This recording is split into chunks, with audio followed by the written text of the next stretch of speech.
Agora está gravando.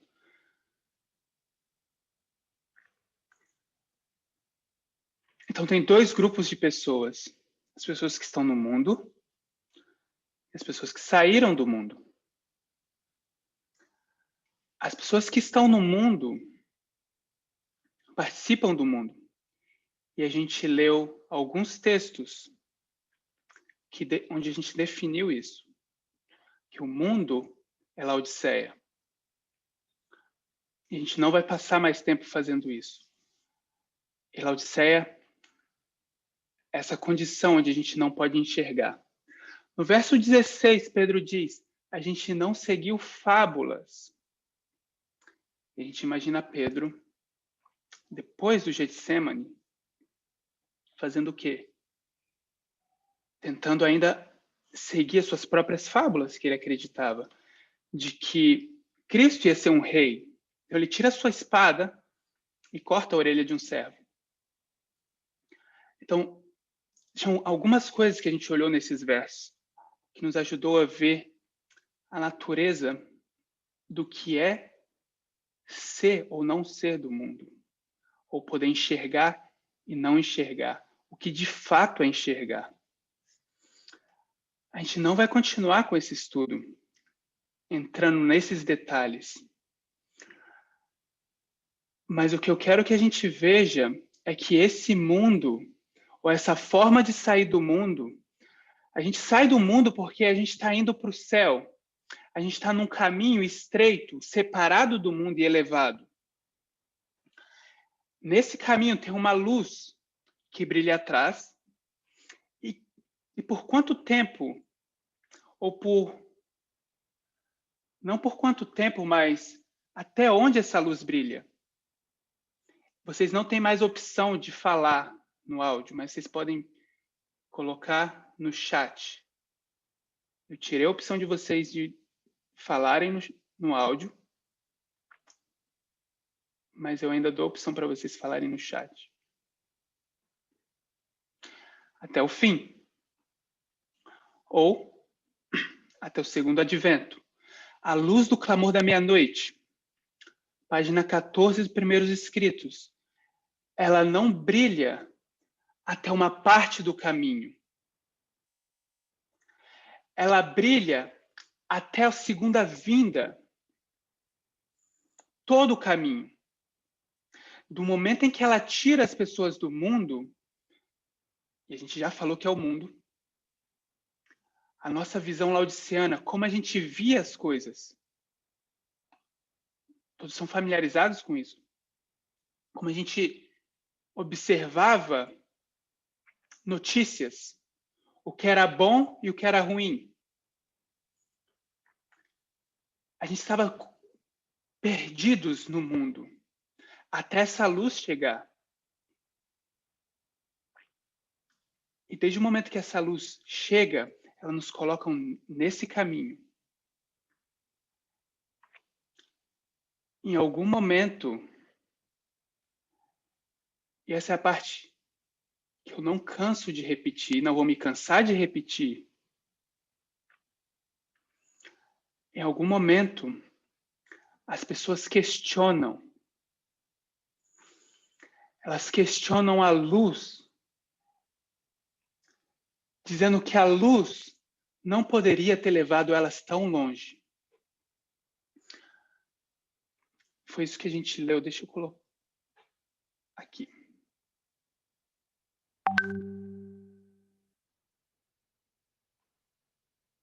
Esse parágrafo. Outros temerariamente negavam a existência da luz atrás deles e diziam que não fora Deus que os guiaram tão longe. A luz atrás deles desaparecia, deixando-lhe os pés em densas trevas, de modo que tropeçavam e, perdendo de vista a Jesus, caíram no caminho, do caminho. Eles caíram no mundo. Jesus diria que quem cai no mundo são cegos ou pessoas que são guiadas por cegos. Laodiceia. A luz que a gente tem, a luz do clamor da meia-noite, é a luz que nos permite andar em claridade.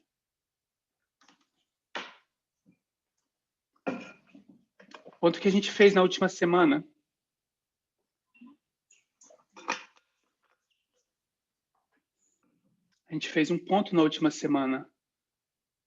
da importância de estarmos recebendo essa luz ou essa visão de novo nesse momento. E a razão que a gente fez esse ponto foi, se vocês podem observar, esse gráfico. Isso é a história Millerita em preto. A gente tem 22 de outubro de 1844, fechamento da porta. 1850,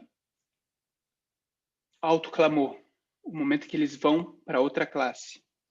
Entre esses dois marcos, existem o que a gente chama hoje no movimento de Concord e Exeter.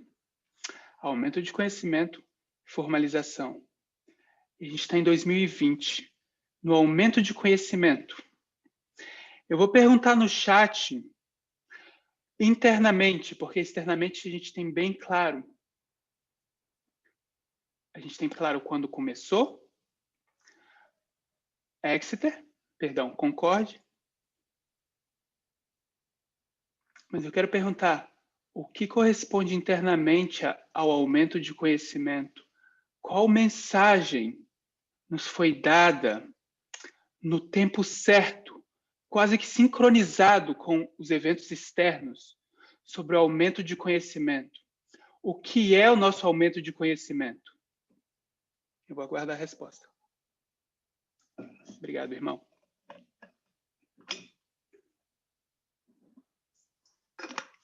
Idolatria, touro ápice.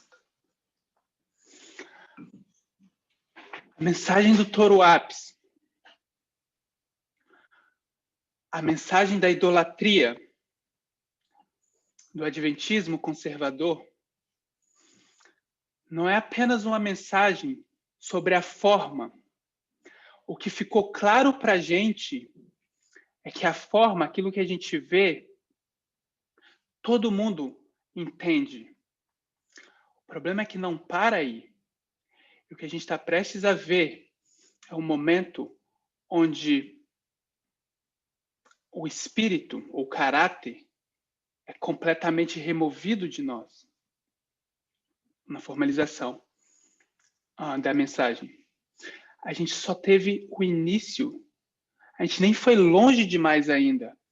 E a gente já consegue ouvir as pessoas dizendo: não pode ser que essa mensagem vai me levar tão longe. Ou, como a gente leu, não pode ser que Deus tenha nos trazido tão longe. Tá?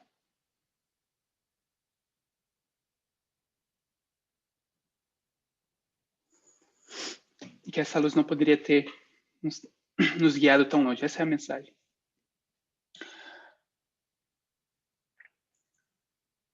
Então, isso é um resumo do que a gente viu na última semana. E o que eu falei que a gente deveria ter visto, o que a gente precisava ver,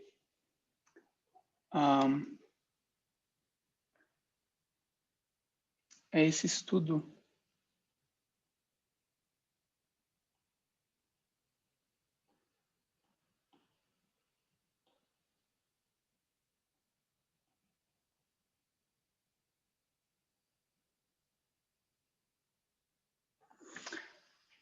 É esse estudo 2019. Getsemane e o deserto. E é aqui que eu quero passar um tempo conosco hoje.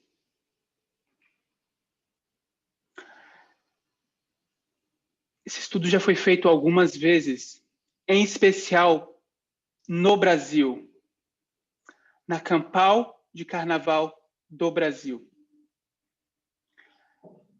O estudo que foi feito usa a linha do Israel antigo. o ômega, e mostra que nessa linha existem duas linhas que nos colocam com claridade o que foi, o que representa 2019. 2019, a gente pode olhar para a linha dos sacerdotes, ou a linha dos discípulos na história milerita. 2019 é tipificado pela cruz. Porém, se a gente olha para Cristo naquela linha, como sacerdote, 2019 marca o batismo. Uma coisa é certa, que tanto o batismo quanto a cruz são seguidas de 40 dias, de um período de 40 dias.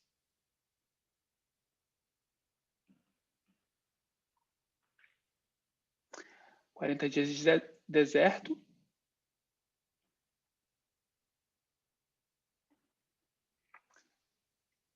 Ou os 40 dias de Cristo ensinando mais uma vez os discípulos. Então, vou chamar esse período de deserto. Agora, olhando para outra linha, entendendo que esse marco não é o batismo e sim a cruz, o que a gente vai fazer é olhar o evento antes da cruz. Esse evento é o Getsemane.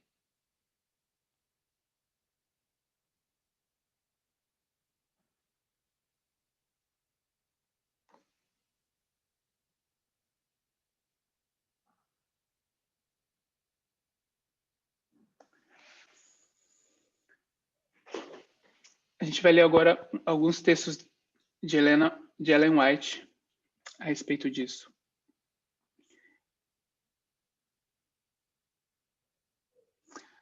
Desejado de todas as nações, página 284.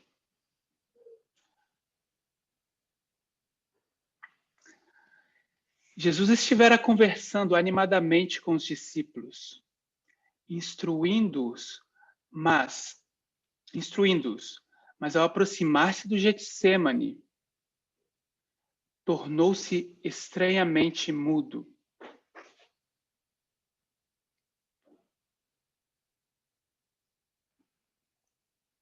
Eu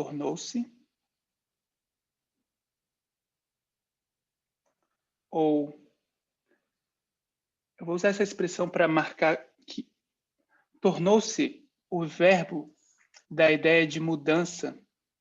Houve uma mudança em quê? Em Jesus. Muitas vezes lá estivera para meditar e orar. Já esteve aí outras vezes.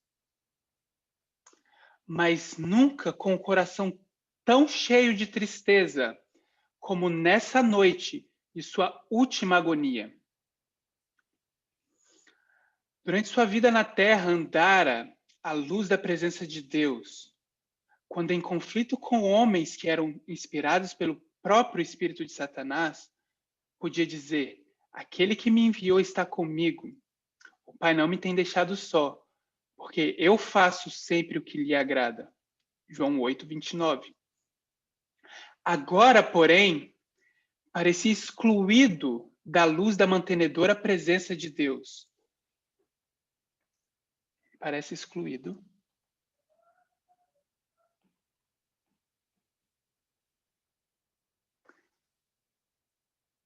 Sobre aquele que não conheceu o pecado, devia pesar a iniquidade da raça caída. O peso do pecado estava sobre ele. Tão terrível lhe parece o pecado, tão grande o peso da culpa que deve levar sobre si, que é tentado a temer que ele o separe para sempre do amor do Pai. Sentindo o quão terrível é a ira de Deus contra a transgressão, exclama: a minha alma está profundamente triste até a morte.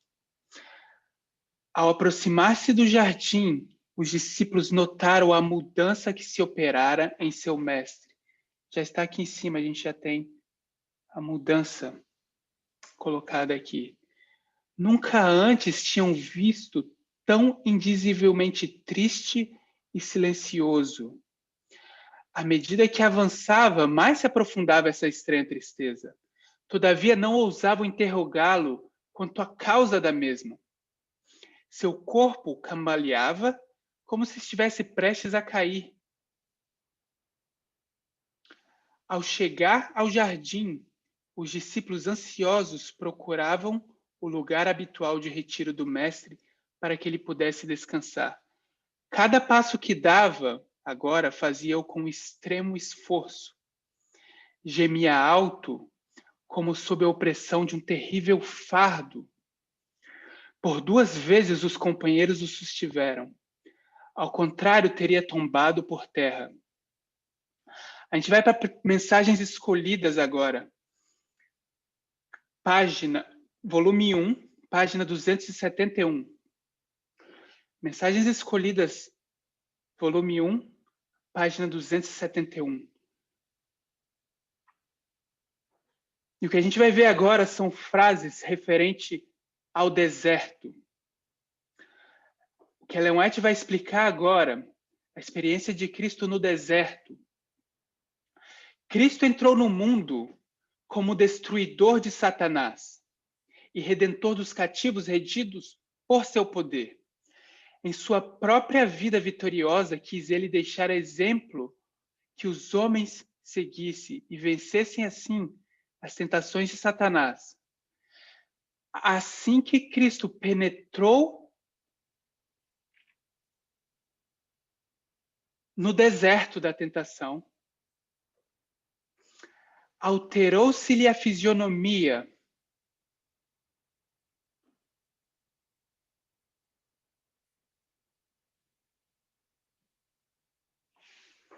Tem uma mudança no semblante de Cristo, como foi no Getsemane. No momento em que começa o deserto, a tentação começa também. O deserto da tentação. Desapareceram a glória e esplendor, refletidos do trono de Deus que lhe iluminavam o semblante quando os céus se abriram perante ele e a voz do Pai que o reconheceu como filho amado, em quem se comprazia. Ele se sente excluído de novo. Desaparece a glória e o esplendor. Vou colocar sem glória.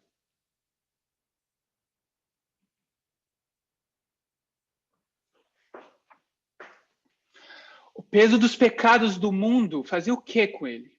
Oprimia-lhe a alma.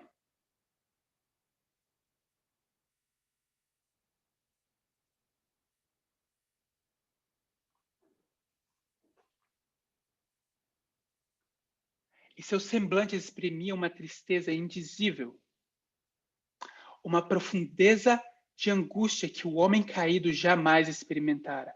Sentiu a avassaladora onda de miséria que inundou o mundo, reconheceu a força do apetite condescendido e a paixão profana que dominava o mundo, e que trouxera o homem a indizível sofrimento. A condescendência com o apetite estivera aumentando, fortalecendo-se cada geração sucessiva, desde a transgressão de Adão, até que a raça humana se tornou tão fraca no poder moral que não mais podia vencer em sua própria força. Cristo, em favor do gênero humano, devia vencer o apetite, resistindo à mais severa prova nesse ponto. Sem haver ninguém que o ajudasse, ninguém a confortá-lo ou sustê-lo. Devia lutar contra todos os poderes das trevas. O texto... Eu não tenho o restante do texto aqui, mas Ellen White coloca a mesma descrição em ambos os eventos. Eu quero que a gente tenha em mente que o Getsemane é esse evento depois da entrada triunfal, ou depois do clamor da meia-noite, 2018. Eles passam pelo cenáculo daquela dispensação. Então Jesus entra no Getsêmani e vai ter a sua provante experiência de agonia. Deserto. Depois eu vou... Ok. Deserto é seguido, ou seja, o deserto segue a experiência onde o poder de Deus é mostrado, o Espírito de Deus é derramado no batismo, e em seguida ele vai entrar nessa probante experiência. As duas experiências são paralelas, são iguais. A gente precisa ver o que acontece nesses dois períodos, porque o que a gente tem aqui, alguém me perguntou a referência. A referência do primeiro texto é desejado de todas as nações. DTN 483, 484, parágrafo 2 e 3. E em seguida a gente leu Mensagens Escolhidas, volume 1, página 271.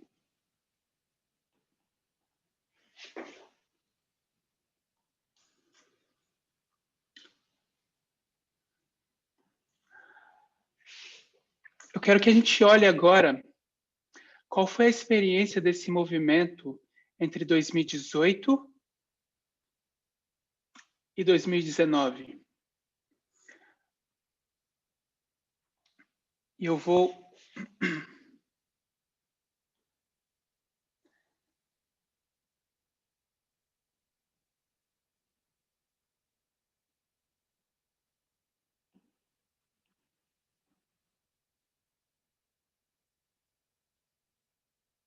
usar a mesma estrutura e a gente vai começar a ver alguns dos problemas que esse movimento enfrentou, ou melhor, que ainda enfrenta. A mensagem do Clamor da Meia-Noite foi dada em outubro de 2018. E o que eu quero que a gente comece a ver foi como essa mensagem foi resistida.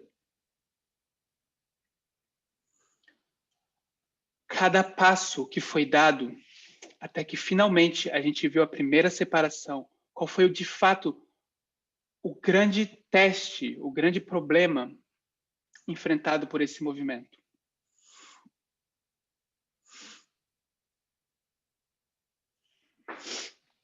No momento em que a mensagem foi apresentada no Arkansas, o ancião Jeff, que conduziu os ataques, ou que conduziu a oposição à mensagem do Clamor da Meia-Noite, o que foi que ele fez?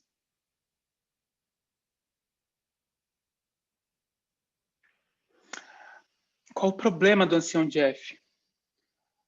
O problema dele era com a definição do reino.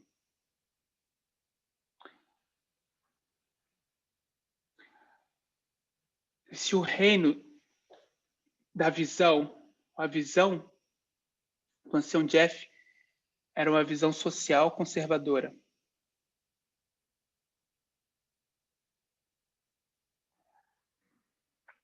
O que constrói essa visão de mundo? As mídias com que você se alimenta? Ou qual tipo de informação você usa para construir sua narrativa, sua mensagem? Então, como exemplo, eu vou colocar nova ordem mundial. Uma visão do mundo que vê o globalismo como uma ameaça.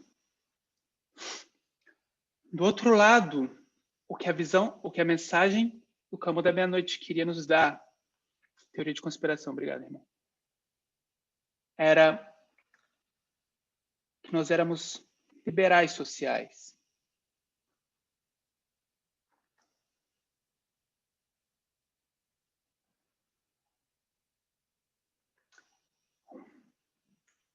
Baseado uma visão de mundo que entende que, na verdade, o globalismo é bom e que Trump e tudo que ele representa era o problema. Então, deixa eu tirar isso para baixo.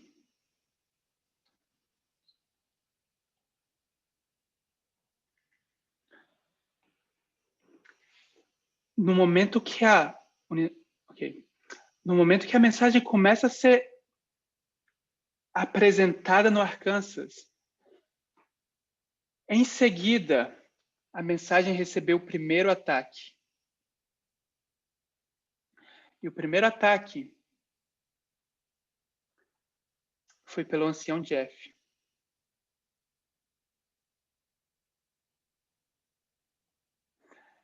E o que ele disse foi que a mensagem do clamor da meia-noite era uma mensagem composta por vários mensageiros de várias partes do mundo, e que essas diferentes mensagens, quando se uniam, era uma prova de que o Espírito Santo estava trabalhando ao redor do mundo. Então ele disse que a mensagem era composta pela anciã Tess, com Atos 27, mas ele também disse que essa mensagem era ou aumentada pelo Theodore, com cronologia. E Theodore estava aí no Arkansas, naquele momento.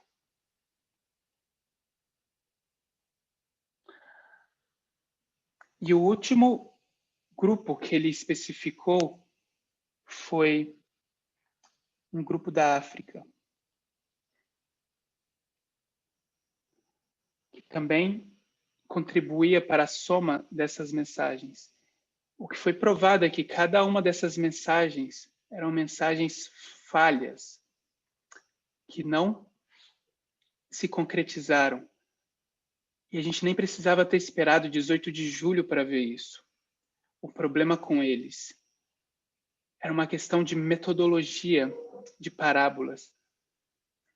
E o primeiro ataque que o ancião Jeff fez a esse movimento foi dizer que a mensagem é composta por múltiplas pessoas. O ataque, se a gente pudesse chamar, dar um nome para ele, é um ataque que diz que é múltiplas pessoas. O clamor da meia-noite é dado por múltiplas pessoas. E ele fez isso porque ele viu o problema que ele iria enfrentar se ele aceita apenas o que a anciã Tess ensinou em outubro. Porque ela ensinou claramente o assunto de duas fontes de informações. O que ele queria fazer era diluir a mensagem. O que ele não gostava era de alguém dizer para ele que nesse conflito os democratas eram os mocinhos e que os republicanos eram os bandidos. Esse era o problema. Alguém dizer para você que Joe Biden é a pessoa boa nesse caso. Então, o ataque, e que fique claro qual foi o ataque, era: não é possível que numa vertente socialista, ou alguns gostam de dizer comunista, a gente possa ter alguma coisa boa. Um irmão que veio para o Brasil, e todos sabem o nome, irmão Tyler, o que foi que ele disse? Ele disse: tudo bem, a gente está entre os Estados Unidos de Trump e Hitler ou os Estados Unidos de Hillary. Quem? Lenin. A gente está na mão ou do comunismo ou do fascismo. E isso era um erro que não foi tolerado pela mensagem. a esquerda americana não é comunista, não representa o comunismo, não representa Lenin. Lenin é quem? Vocês podem colocar no chat. Quem é Lenin na profecia?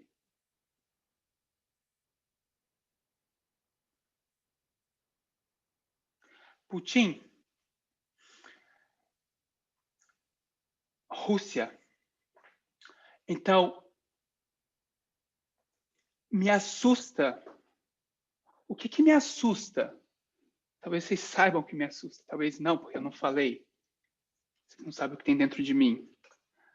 Mas tem algo que me assusta hoje, no aumento do conhecimento de 2020. A gente já lidou com a forma do touro ápice. E o que a gente precisa lidar agora é com o espírito. E ainda hoje, o que está aqui presente que nos assustam? Se não assustam vocês, deveria. Assusta ainda hoje que as pessoas vejam Trump como não a pior das coisas, porque o pior mesmo é quando os democratas assumirem, eles vão tornar tudo comunista. É misturar, é pegar a mensagem do Clamor da Meia-Noite, se é que é isso que está sendo feito, e dizer que agora a gente tem que ficar de olho no comunismo, porque é eles que de fato são os problemas. A gente passou os últimos 24 meses fazendo o ponto de qual é o problema que está diante de nós no teste do decreto dominical. E ainda hoje, a gente ainda não entendeu. A gente ainda usa uma narrativa baseada em teorias de conspirações, fake news, desinformação, para moldar nosso entendimento sobre como a gente entende o mundo.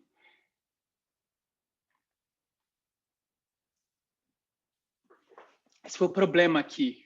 O ancião Jeff não podia lidar com a verdade sobre fontes de informação, qual é a visão de mundo que nós precisamos entender e abordar, ou lidar, como entendemos o mundo, o que é de fato a nossa ameaça. Em seguida, depois desse ataque,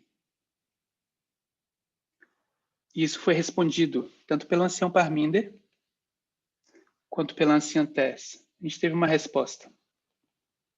Talvez a gente não viu no momento, porque isso foi feito em inglês em outros países. Não foi traduzido sequer.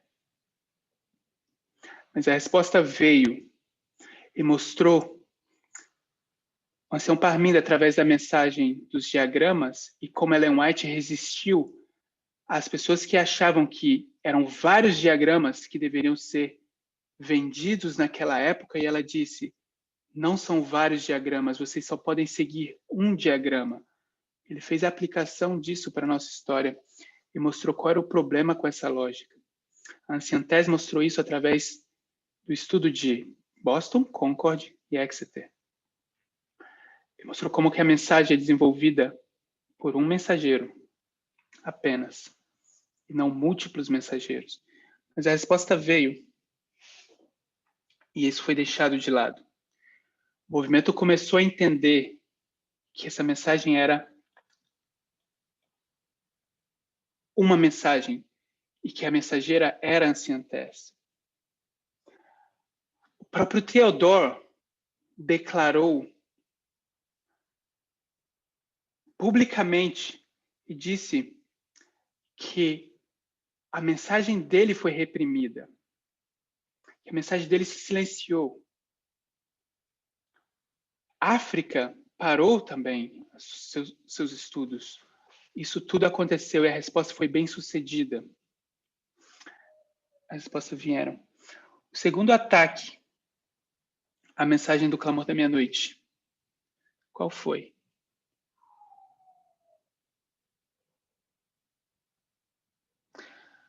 O segundo ataque foi os períodos proféticos. E esse eu vou ser um pouco mais resumido.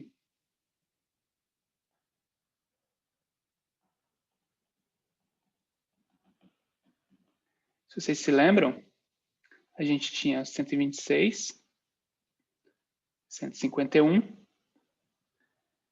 220, 490. Eu não estou colocando todos, mas alguns para a gente se lembrar. Os períodos proféticos foram aqueles períodos que nos deram o quê? Uma data. Qual data? Ou qual ano? Nos deram 2019 e nos deram Ráfia.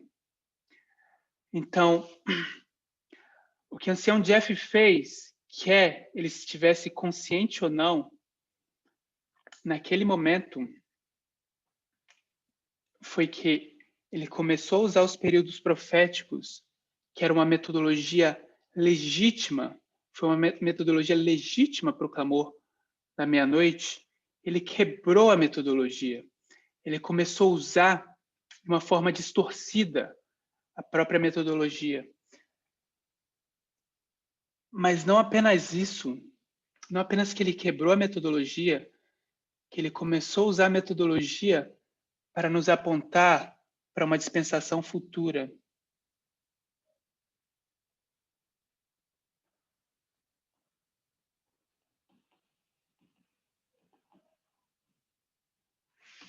O que ele achou era que porque ele tinha aceitado 9 de novembro de 2019, ele já tinha passado no teste. Ele já tinha lidado com o teste. E o que ele fez foi dizer, tá tudo bem agora, vamos olhar para frente, vamos olhar para a segunda vinda, quando na verdade o perigo estava aqui diante de nós. Qual era o perigo? O perigo era o que não se quis ser reconhecido desde muito tempo, era a nossa visão de mundo, que ainda não tinha mudado. O problema é que o teste do decreto dominical era o quê? Igualdade. Esse era o teste. E ainda estávamos tendo que lidar com esse ataque. As pessoas ainda não entenderam que o teste era igualdade. O que o Sr. Jeff fez foi apontar a gente para o futuro, para um outro momento, desviando a nossa atenção do que precisava acontecer durante o decreto dominical, nossa experiência como sacerdotes. Então, o que aconteceu aqui foi um mau uso da metodologia para nos desviar para uma dispensação futura. E você não pode fazer isso. Você não pode pegar a metodologia e quebrar ela e achar que vai usar para um bem, para nos tirar o foco do que precisamos fazer agora. Isso não pode acontecer. Isso foi respondido privadamente. Eu estava nessas reuniões. Isso foi respondido por e-mails. Isso foi respondido por vídeos.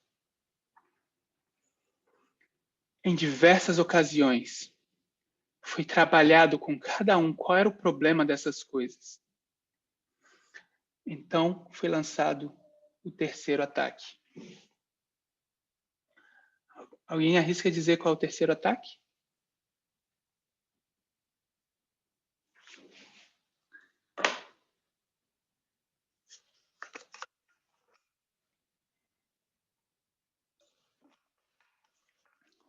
Uma liderança. Terceiro ataque. No momento que Ancião Terres e Ancião Parmindes saem do Brasil, o terceiro ataque é o metade certo, metade errado.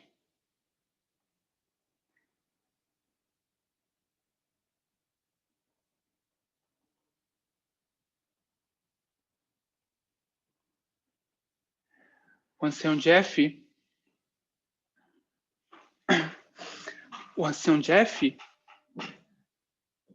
começou a usar uma lógica. E o que ele fez? Ele foi para a história milerita. Vou colocar apenas 1844. Foi para a história dos pioneiros da organização, 1888. Olhou para homens, Miller. Ele disse, Miller estava metade certo no seu entendimento sobre o reino e metade errado. Snow também. Ele tinha metade das coisas certo, metade errado. Butler, Wagner, líderes que tinham uma mensagem que estavam metade certa e metade errado. Então ele aplicou o metade certo e metade errado dessas duas histórias e quis aplicá-las onde? Na nossa história. 144 mil. Qual o problema com isso? Esperar que alguém responda.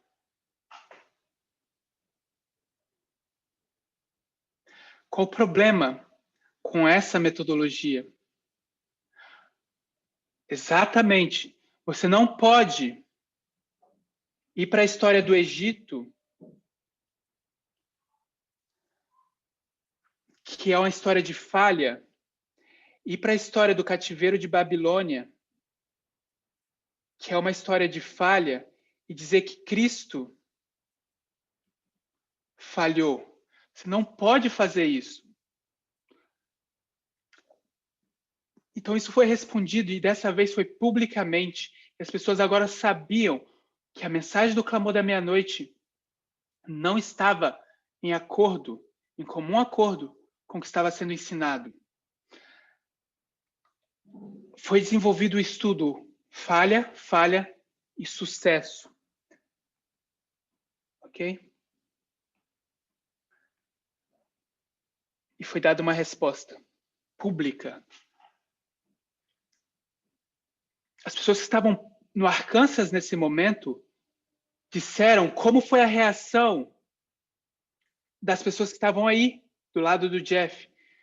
Disseram, é injusto o que está sendo falado do Jeff. Isso não pode ser dito. Desse momento em diante, o que a gente tem? O ancião Jeff decide não falar mais. Silêncio. Eu me recordo, na Campal da Alemanha, quando eu fiz esse ponto para alguém, eu falei, incrível como ele simplesmente decidiu não falar mais. Ele percebeu quão mal ele estava fazendo para o movimento e decidiu não falar mais. E foi dessa apresentação em diante. Ninguém nunca mais viu vídeos públicos do ancião Jeff. Mas o problema não acabou, porque enquanto o silêncio acontecia, as pessoas vinham para a anciã Tess e diziam o que para ela? Diziam para ela e para o ancião Parminder, vocês são muito duros, vocês deveriam ser mais gentios com esse homem, esse idoso.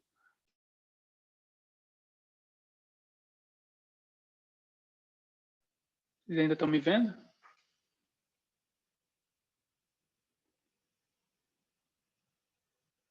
Vocês continuam aí? Estão me ouvindo? Ok.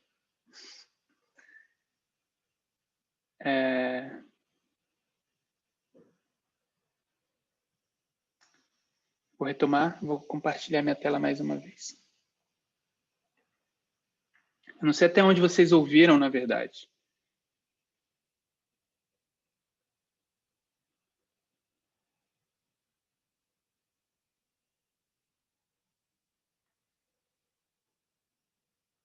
Então, houve silêncio. Só preciso acompanhar vocês no chat aqui. Então, o que a gente tem é silêncio. E o que aconteceu foi que as pessoas começaram a dizer que ancião Parminder e anciã Tess não eram gentis. Em outras palavras, eles não eram pessoas agradáveis.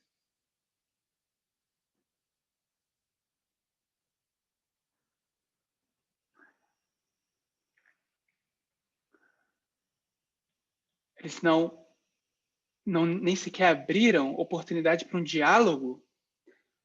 Esses foram os ataques.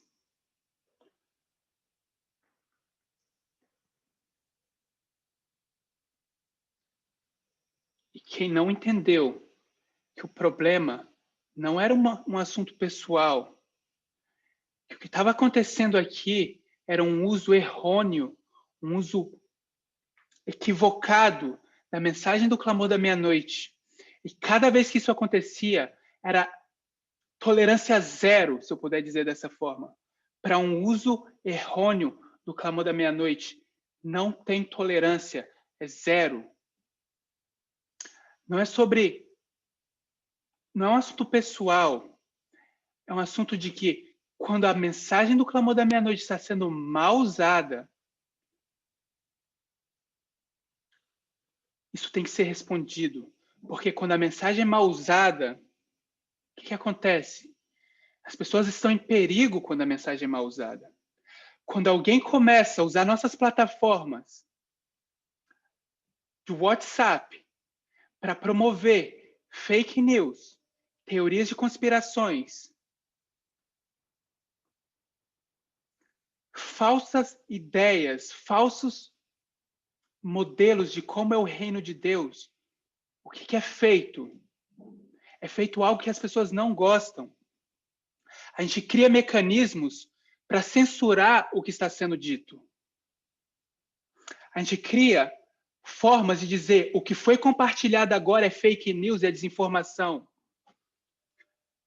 Porque o que está em perigo são outras pessoas. E é esse o problema que as pessoas estão tendo que lidar agora. As pessoas acham isso é só uma parte do problema, na verdade. É só um pedaço do grande problema, do ataque de que as pessoas não são gentis, elas não sabem se aproximar.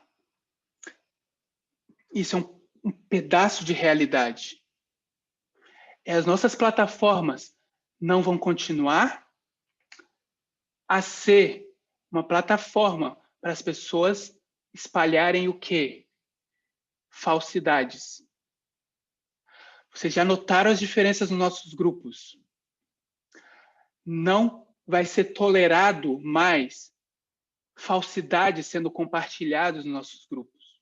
Da mesma forma como não é tolerado em qualquer lugar racismo sendo compartilhado, sexismo ou homofobia. E não vai ser tolerado mais. Simplesmente isso. Ponto.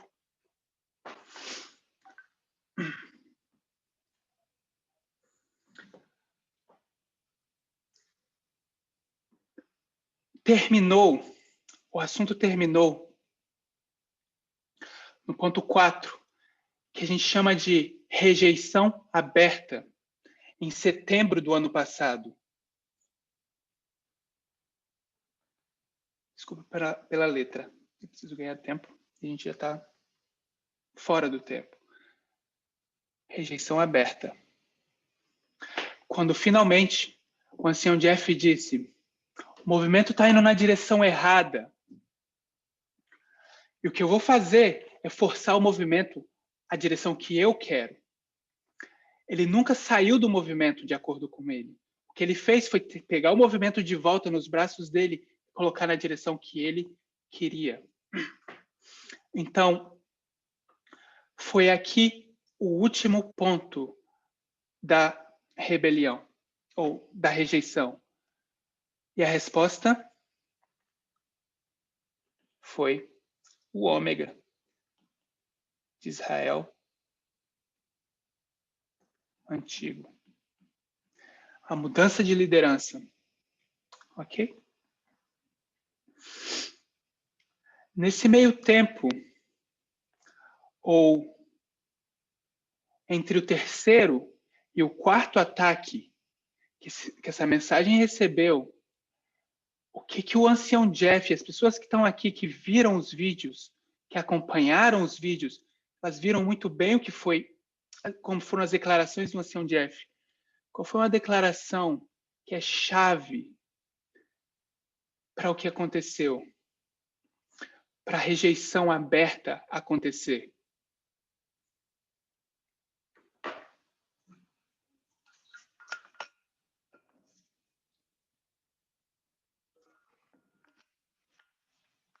O Jeff disse publicamente que ele não assistia mais o quê? Ele não assistia os vídeos. Ele parou de assistir os vídeos. Nesse momento, o problema é quase que irreversível. Eu vou arriscar dizer que é irreversível. A gente falou disso na última semana. A gente contou quantas pessoas estão vendo vídeos regularmente. Se você não está vendo o vídeo, não espere ter confiança na direção que esse movimento está indo. Não espere que você vai continuar achando que o que está te levando tão longe nesse caminho é a luz do clamor da meia-noite. Se você não está vendo os vídeos, não espere avançar muito mais. Isso é a minha primeira prova. Eu sei que eu acabei o tempo, mas eu preciso, pelo menos, terminar o ponto que eu tenho que fazer hoje.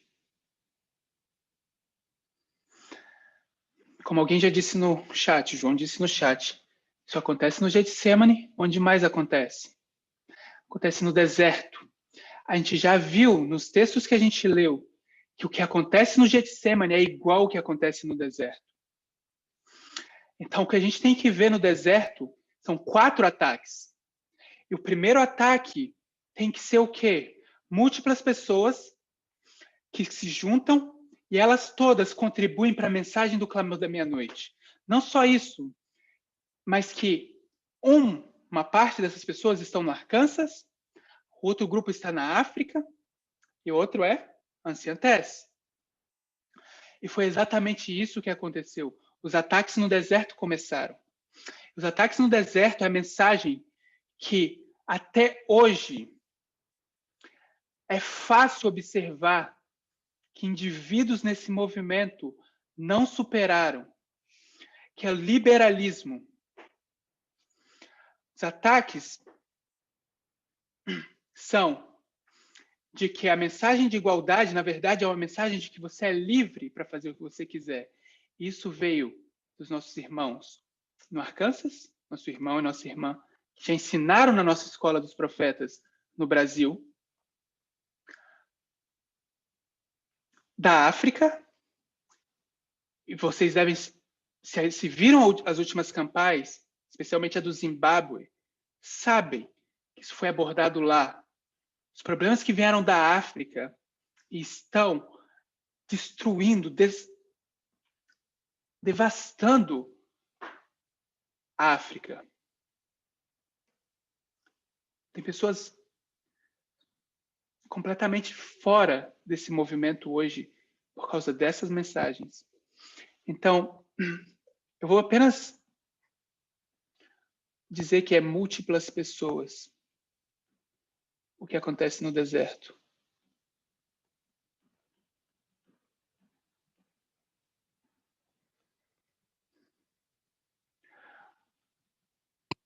É uma tentativa de avançar e não tomar muito mais tempo.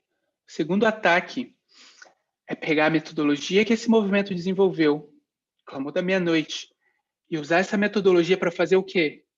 Apontar a gente para onde? Para uma dispensação futura. E o que foi dito é que, vou colocar da seguinte forma, na verdade, esse movimento começou a ensinar dispensacionalismo.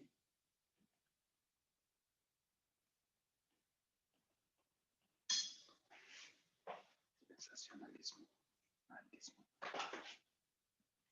Essa mesma metodologia foi...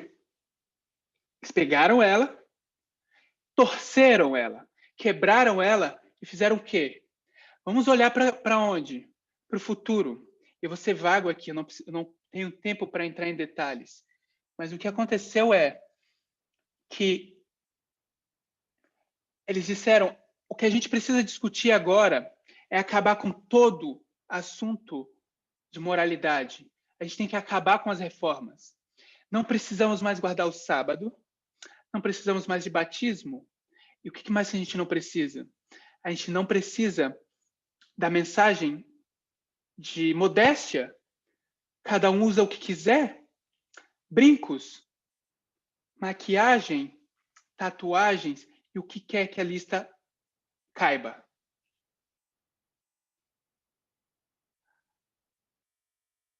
Como eles fizeram isso? Eles olharam para a história do antigo Israel e disseram: a gente está onde agora? A gente está agora no Concílio de Jerusalém. E no Concílio de Jerusalém é onde Paulo e Pedro brigam e dizem, onde Paulo vai dizer para Pedro: a gente não precisa de mais nada dessas coisas. O que eles falham em reconhecer é que o Concílio de Jerusalém se dá depois do ano 34. Na nossa linha, depois do decreto dominical. Então, as pessoas tentam nos colocar onde? Nossos olhos numa dispensação futura, que a gente nem sequer tem luz ainda, e tiram nossos olhos do atual teste, do problema que acontece agora. E isso é um uso errado da metodologia.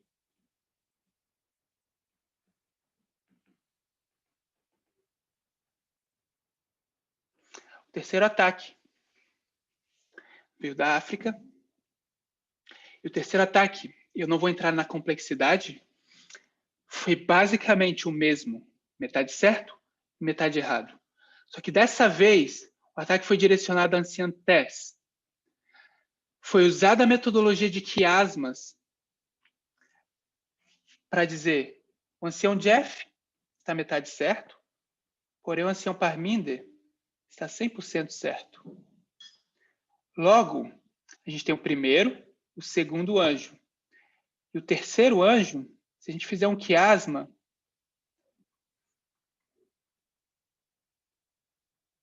está metade errado. E por isso, a anciã Tess ainda não entende a própria mensagem dela. Ela deu uma mensagem, metade certa, e metade errada. Ignorando o fato de que o ancião Parminder e a anciã Tess compartilham das mesmas visões, mesma visão de reino, os dois compartilham. Mas o que eu quero que a gente veja é que os ataques são idênticos, porque esse movimento está presenciando ou presenciou são apenas um ataque satânico a essa mensagem do clamor da meia-noite. O irmão que fez esses ataques, e isso, de alguma forma, acompanhei pela minha proximidade com irmãos na África, no continente africano, que compartilhavam comigo o que estava acontecendo lá. Desde o primeiro momento, quando foi dito, eu tenho mensagens no meu celular, foi que essas pessoas que estavam fazendo o ataque disseram: eu não assisto mais vídeos.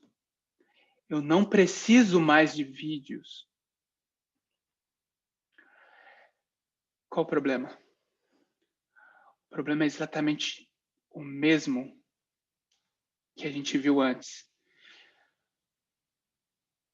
A gente tem duas testemunhas de qual é o problema se você não assiste vídeos.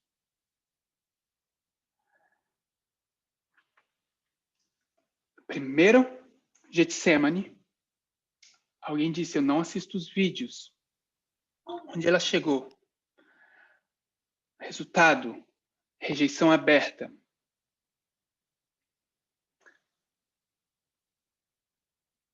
No segundo deserto, foi dito: eu não assisto mais vídeos, eu não preciso mais de vídeo para entender luz. E o que acontece? Rejeição aberta que se deu recentemente.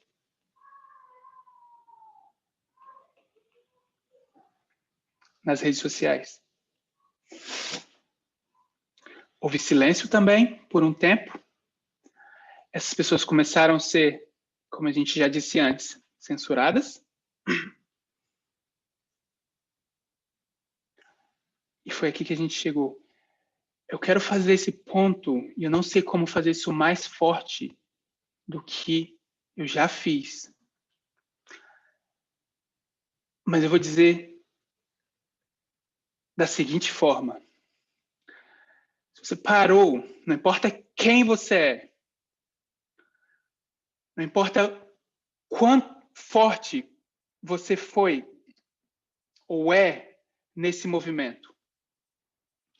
É um erro não ver vídeos. A gente ainda não entendeu a igualdade. A gente só fez o básico de tirar o ídolo da nossa estante, remover os ídolos e jogar fora, quebrar as estátuas que estavam aí. O problema não são mais as estátuas. O problema é que a gente ainda quer o que o ídolo representa. E o que o ídolo representa, no tempo deles, era um rei. E os judeus não podiam entender que quando eles pediam um rei, eles não estavam fazendo nada diferente do que pedindo um bezerro de ouro para adorarem. Eles se livraram da forma, mas não se livraram do caráter. E esse movimento acabou de entrar no aumento de conhecimento sobre o assunto que vai lidar com o coração de cada um. E esse assunto já foi mais que claro. E se você está assistindo os vídeos, você sabe do que eu estou falando. Porém, se você não está vendo os vídeos, você não faz ideia do que eu vou falar. Que o que a gente está prestes a entrar, o que a gente está entrando agora, é no cenáculo. E o cenáculo é onde Jesus se retira. E quem fica lá para resolver os problemas? Ficam os discípulos. Eu quero colocar isso no contexto das apresentações que foram feitas sobre os gerentes intermediários que estão ali tentando resolver os problemas. A Santés disse, é nesse momento em que nós, como duas gotas, nossos corações como duas gotas, se unem e fluem juntas. É aqui que a gente está, no cenáculo. E o assunto, você pode achar que o assunto é pessoal, que você ainda não resolveu seus problemas pessoais, mas o assunto é como esse movimento vai se organizar, está se organizando. Eu não sei como falar isso de forma mais enfática. Da importância que é, ver os vídeos, participar nessas reuniões. Da semana passada para essa, a gente tem 4 números a mais aqui. Apenas 4 pessoas a mais do que a gente teve na última semana. Só 4. Isso é um número extremamente pequeno.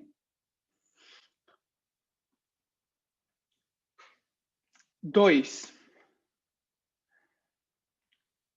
é conseguir olhar não apenas para as estátuas, para os ídolos físicos, as saias que foram tiradas, mulheres em posições de liderança, isso tudo é a forma.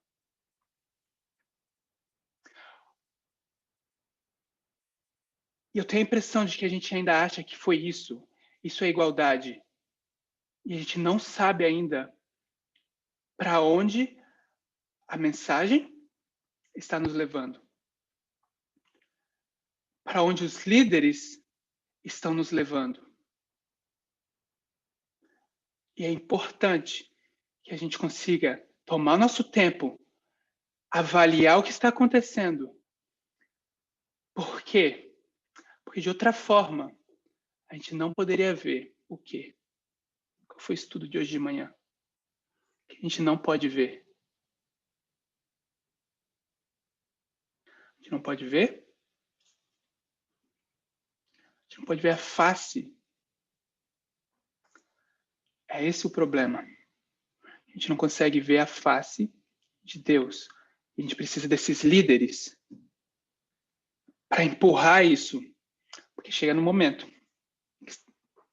Nosso próximo marco, provavelmente, eu não vou arriscar dizer que é a próxima campal. A gente vai ter uma campal que marca nossa formalização. E é para aí que a gente está indo. Também quero mencionar, porque esse assunto parece, e eu acho que a gente ainda não entendeu o que é guerra por procuração. Externamente, talvez a gente saiba, e a gente ainda não entendeu o que é isso internamente. O que é uma procuração internamente. Por quê? Porque é simples.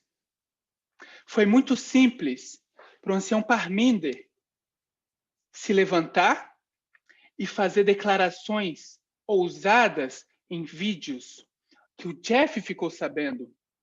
E mesmo ouvindo o ancião Parminder dizendo o que dizia, o Jeff ainda não resistiu o problema, ou não resistiu à mensagem. O problema são o quê? Procurações. Porque quando a procuração foi dada para a anciã Tess, isso ainda seria simples para alguns verem. O problema foi quando a procuração foi dada para a anciã Chiqueta. Aí foi o problema. Se vocês assistem o vídeo que foi publicado hoje no nosso canal do YouTube, vocês vão ver o testemunho da anciã Tess dizendo: quando a anciã Chiqueta foi apresentada, e eu olhei no rosto, olhei nos olhos dos representantes do Future for America, naquele momento, ela diz: eu sabia que ali foi quando eu perdi eles. O problema são procurações.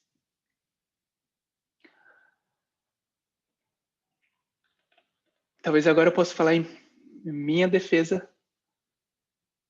O que foi a minha experiência? E vou chamar, talvez, vou invocar o nome de mais outras pessoas, o Ancião Parminder e da Gabriela. Como foi ter que lidar com esses ataques do deserto logo em seguida, depois de 9 de novembro? Porque cada coisa que nós falávamos era resistido. E as coisas que eu ouvia era: isso é apenas opinião do ancião Wesley, ou do ancião Parminder, ou da Gabriela. É apenas opinião. A gente pode sim ouvir músicas. Esse foi todo o ataque do deserto, liberalismo, ou falso liberalismo. A gente pode fazer isso, ou a gente pode fazer aquilo. E as coisas se desenvolveram. E o ataque, mais uma vez, é sobre liderança, é sobre organização.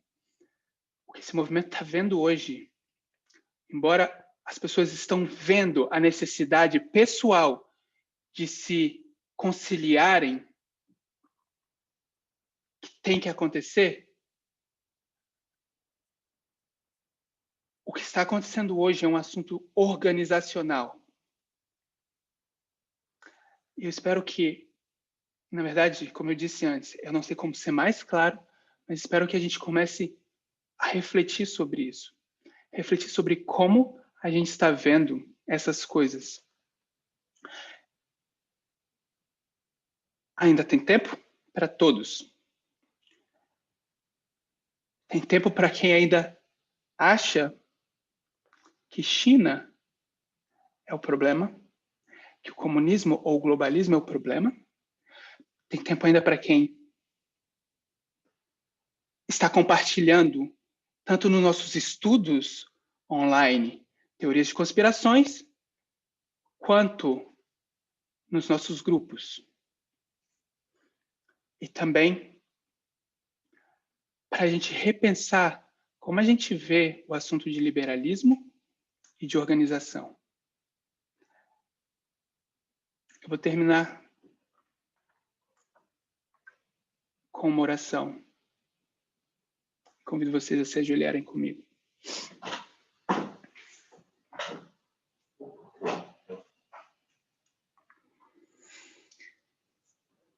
Querido Deus e Pai que está no céu, somos muito gratos porque o Senhor tem cuidado do seu movimento, tem nos dado a oportunidade de confiarmos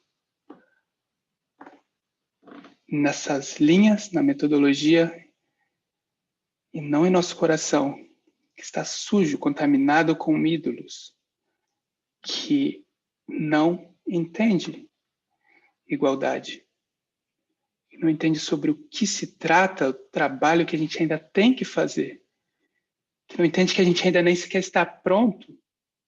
Por favor, Pai, nos ajude a tirar de uma vez por todas esses ídolos. Que ao Senhor nos mostrar a sua face, que não sejamos consumidos, que ao vermos a sua glória, que permaneçamos. Muito obrigado porque o Senhor nos colocou os seus mensageiros para transmitir a sua mensagem para nós. De outra forma, nenhum de nós estaríamos aqui mais. Abençoe cada um de nós, cada um dos meus irmãos. Que repensemos, ó Pai, e possamos lidar com a mensagem, lidar com nossa caminhada, para que não tenhamos que lidar com perdas mais.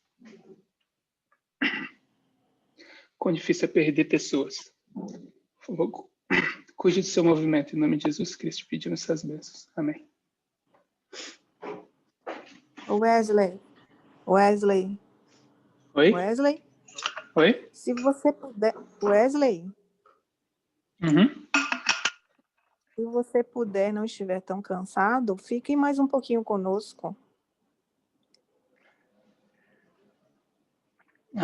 Eu acho que o pessoal precisa preparar o almoço.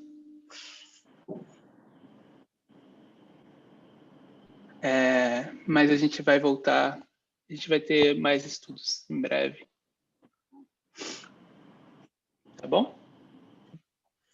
Obrigado, Wesley. Muito obrigada, Wesley. Um feliz sábado. Obrigada Obrigada mesmo. Valeu. Amém.